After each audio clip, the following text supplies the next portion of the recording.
Казвам се Емил Габрелов и съм част от Coca-Cola Europe Pacific Partners. Ние сме компания, която се занимава с производството и дистрибуцията на напитки по целия свят. В България оперираме под формата на Център за споделени услуги, като имаме екипи, които отговарят за финанси, човешки ресурси, изпълнението на търговски дейности и анализ на база данни.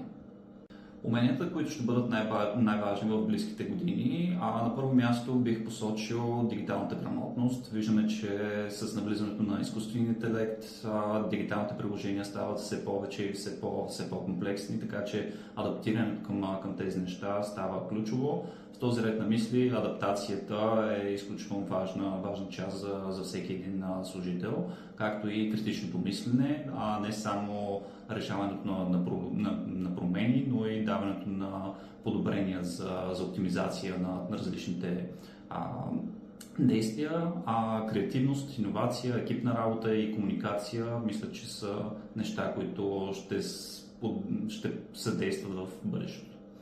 Влизането на изкуствения интелект и новите технологии променя нашата работа. На първо място автоматизират се рутинните задачи, изкуственият интелект поема анализа, сортирането, обработката на първичните документи и задачи, като това по-своему освобождава време за фокус върху стратегическата част и работата.